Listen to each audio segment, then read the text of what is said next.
So now we are at passage number 4. And as I said to Jeffrey, who is a very interesting study, by the way, you should be at a point where you're beginning to see something about yourself you didn't see before, something about your environment you didn't see before, something about the opportunities coming to you that you did not see before. You see, self-discovery is an awareness factor. It's like an antenna and a channel that you tune yourself into so you find some clarity and some focus and some consistency in your life. Remember, we're not talking about career here. We're not talking about running away and finding some hut somewhere. We're talking about stopping, posing, thinking. We're talking about journaling. We're talking about writing something down that over a period of time you can review and reflect on in terms of its repetitive nature or convergence. That says, if I ask the same question over 30 days and I get the same answer, but the stimulus is different, then I better be aware of the answer. So each day, for example, I read a piece of scripture or I read something inspiring and I ask myself a question. What about myself will I gain to know as a result of this passage? At the end of the day, you answer the question, what did I learn today in my experiences and my opportunities? What insights did I get that convert or confirm the passage I read this morning in my own life? In other words, at the end of the day, what do I know about myself I didn't know about myself at the beginning of the day? Or what was confirmed today about something I was insightful about from some previous reflection? Self-discovery, the ability to look within to get to know self, so you can apply that self to the things that happen in your life. There are 4 questions that are imperative to self-discovery. Number 1 is, who are you? Number 2, what are you called to do? Number 3, who are you called to do it for? And number 4, what unique gift do you bring to this process? Who are you? I'm a gatherer. What are you doing?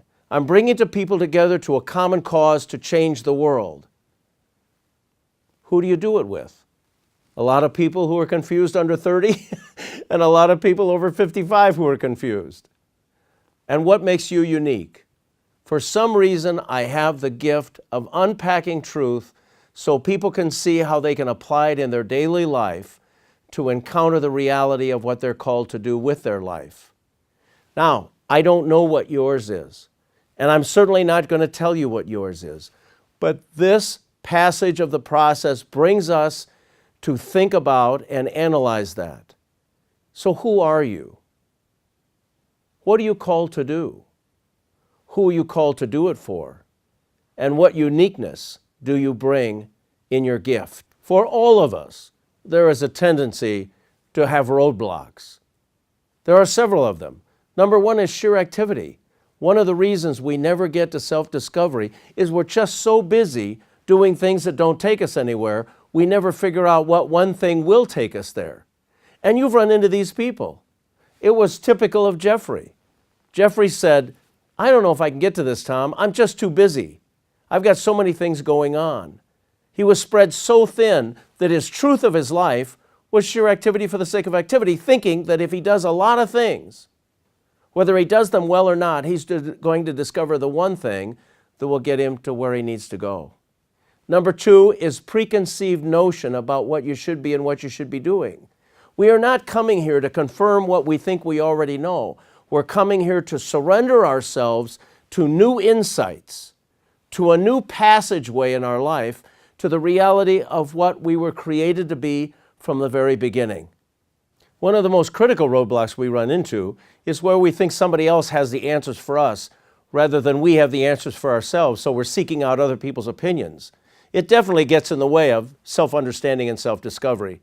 So the exercise that I gave Jeffrey is the same exercise I'll give you. From the point we started with passage number 1 until we're here, what have you seen about yourself that's different? How have you transformed? What unique thing are you coming to as an insight about yourself in terms of becoming the person that you were meant to be?